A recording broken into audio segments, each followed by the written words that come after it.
हमारे संविधान में जितने भी नियम कानून बनाए गए हैं, सभी नियम कानून किसी न किसी को रक्षा करने के लिए बनाया गया है।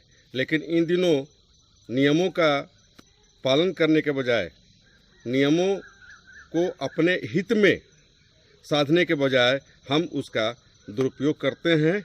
और इसका दुरुपयोग का एक उदाहरण अतुल कुमार सामने दिख रहा है। जो अतुल कुमार महिला से पीड़ित होकर के आत्महत्या करने के लिए मजबूर हो गया है। अतुल कुमार जौनपुर उत्तर प्रदेश का रहने वाला है। वह एक बहुत बड़ा अधिकारी हुआ करता था। वह अपनी पत्नी से प्रताड़ित होकर के बेवजह उस पर आरोप लगा करके नियमों का हवाला देते हुए उसे मानसिक रूप से प्रताड़ित किया गया। अंततः उसने आत्महत्या कर ली। और इसी तरीके का एक और नज़ारा हो सकता है, एक और संभावनाएं दिख रही है कि कहीं ऐसा नहीं हो कि जिस तरह से जौनपुर निवासी अतुल कुमार की मां इन दिनों अपने बेटे के लिए तड़प रही है, अपने बेटे के लिए रो रही है, कहीं ऐसा नहीं हो कि एक अन्य महिला ममता श्रीवास्तव अपने बेटे के लिए रोते रहे, बिलखते रहे और वह यह कहकर कि उसे काफ़ी परेशानियों का सामना करना पड़ रहा है। और परेशानियों का सामना करना इसलिए पड़ रहा है कि उसकी बहू आकर के, जिस दिन से शादी हुई है उसके साल भर भी नहीं बीता, उसकी बहू आकर के उसके बेटे को प्रताड़ित करने लग गई है। और बेटे को ही नहीं बल्कि उसे भी, यानी सास और ससुर को भी मारने का उसने प्रयास किया है। नमस्कार, मैं सत्येंद्र कुमार सिंह SNS 24 न्यूज़ में आपका स्वागत करता हूँ।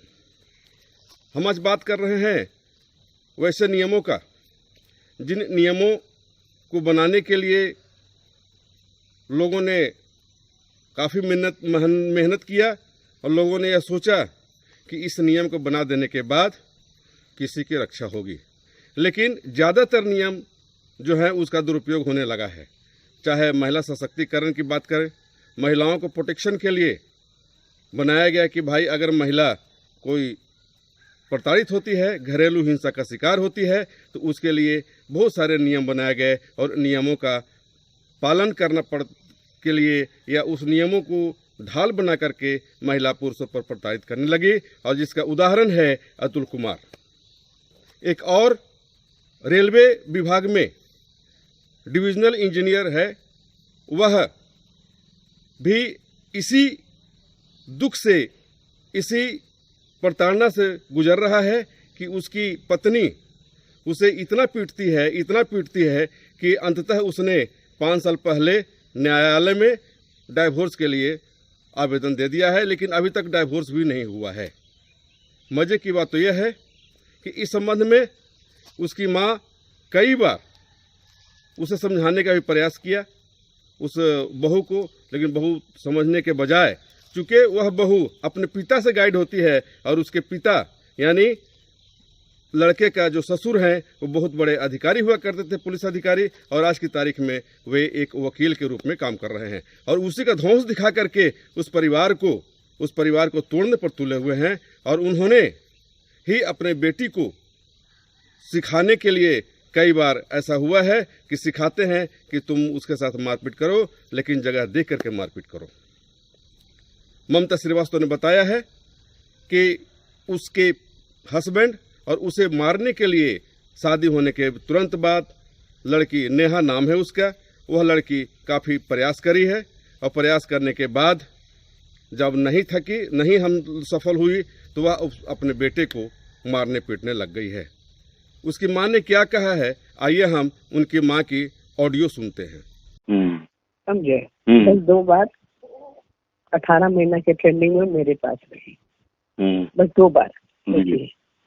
एक बार में मेरे हस्बैंड तो बाईपैथ पे रहते थे ना, बाईपैथ पे रहते थे, मतलब समझिए वेंटिलेटर, रात में लगता था, ऑक्सीजन एंड बाईपैथ पे रहते थे। कि जब ये वहाँ गया था मद्रास में ट्रेनिंग में, उस बीच में उनको मारने का कोशिश की। बाईपैथ का प्लग लेके और रूम बंद करके सो गई।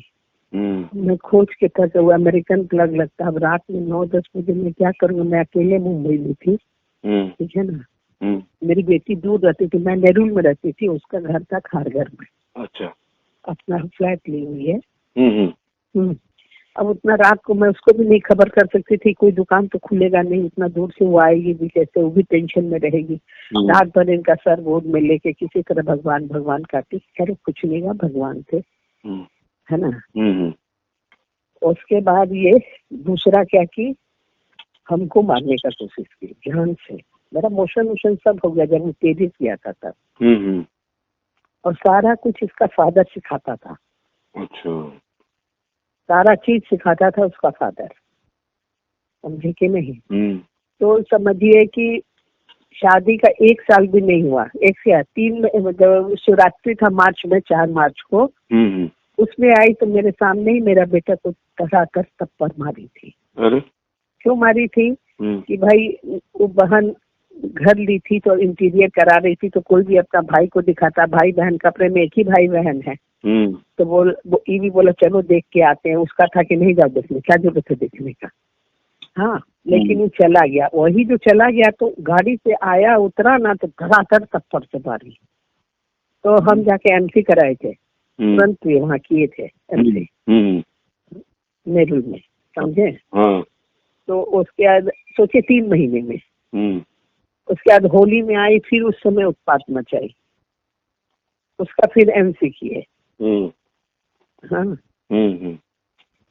और उसके बाद फिर ये जब हमको 19 में 2019 में 18 दिसंबर में, तो 10 दिसंबर को शादी है। 19 दिसंबर को, समझे, ये हमको जान से मारने का कोशिश की।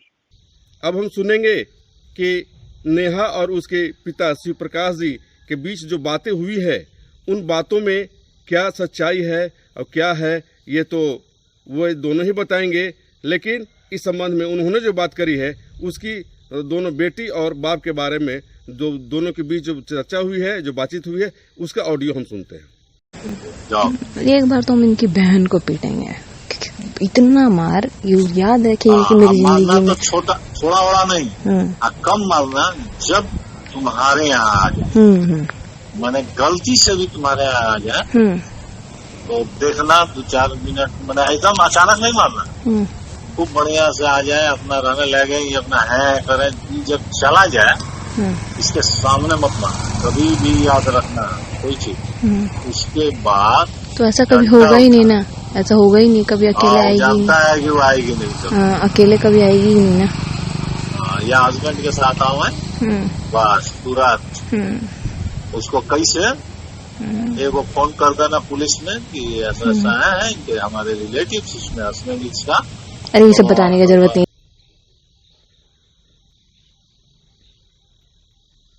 अंततः SNS 24 न्यूज ने लड़की के पिता से बात करनी चाहिए। उन्होंने यह कुछ भी कहने से या बताने से इनकार कर गया कि डाइवोर्स का मामला भी न्यायालय में लंबित है, और ऑडियो का जहां तक बात है वह मैनिपुलेट भी हो सकता है। अब उन्होंने जो कहा है और उन्होंने क्या कहा है, उनकी बात भी हम जरा सुन लें। हेलो। हाँ बोलिए। शिव प्रकाश जी से बात हो रही क्या? हाँ, मैं SNS 24 न्यूज से बोल रहा हूँ, सतेंद्र से। कहाँ से? SNS 24 न्यूज से। अच्छा, बोलिए। कि नेहा प्रकाश का मामला जो है वो तूल पकड़ता जा रहा है, क्या है मामला इसमें? क्या चीज है? नेहा प्रकाश का जो मामला है वो क्या है? क्या मामला है मतलब? और नेहा प्रकाश अपने हस्बैंड को छोड़कर के आ गई हैं, उनको तलाक देने के लिए उसका हस्बैंड तैयारी कर रहा है। हाँ, और उसमें जो है कहीं कुछ हो नहीं पा रहा है। तो कोर्ट का केस है ना। वो तो कोर्ट का केस ठीक है, लेकिन और घर परिवार हमको लगता है कि संभालना भी पेरेंट्स होने के नाते आपको चाहिए था, लेकिन संभल नहीं पा रहा। संभल नहीं पा रहा, नहीं समझ पा रहा है बात। मतलब आपकी बेटी है नेहा? हाँ, बिल्कुल। हाँ, तो उसकी शादी हुई? हाँ, शादी होने के बाद उसके हस्बैंड के साथ बन नहीं रहा है। हाँ, ये आपकी जानकारी में है और आपने कई बार उसको बोला भी है कि मारपीट करो, जो करो कैसे करो। बहुत आपके तरफ से बोला गया बेटी को, जिसका हाँ ऑडियो मेरे पास में है, मैं ऐसे ही नहीं बोल रहा हूँ, मैं प्रमाण के साथ बोल रहा हूँ, ठीक है। और फिर हाँ उसने बेचारा थक कर करके आपकी बेटी उसके साथ मारपीट भी करती थी। कहीं ऐसा नहीं कि अतुल जैसा? ऐसा नहीं करते थे, उसने मारा है। हाँ उसका वीडियो भी है, उन लोगों ने मारा है। उसके बाद उसमें उसकी मदर का रोल था। हाँ हाँ। और उसके कोई तो मारने पीटने का जो है ये। हाँ मैंने ये घरेलू इन लोगों ने एट्रोसिटी इस पर किया। हाँ हाँ फिर हम लोग आ गए यहाँ, उसको लेके ही डिवोर्स दे दिया अपने आप, बिना कंसेंट का। हाँ। एक पिटीशन डाल दिया था। तो फिर हम लोगों ने इसका जो होना चाहिए वो चल रहा है प्रोसीडिंग्स। अब आगे की क्या स्थिति बनी है, अभी तो नेहा ने सास ससुर के साथ जो किया उसके बारे में मैंने आपको बताया। कल के एपिसोड में मैं आपको बताऊंगा कि नेहा लड़के के साथ क्या कर रही है और लड़का ने केस करने के लिए कहां कहां गया और जा करके अंततः उसने एसडीएम के पास एक लिखित आवेदन दिया है न्याय की गुहार के लिए, लेकिन अभी तक उस पर कोई कार्रवाई नहीं हुई है।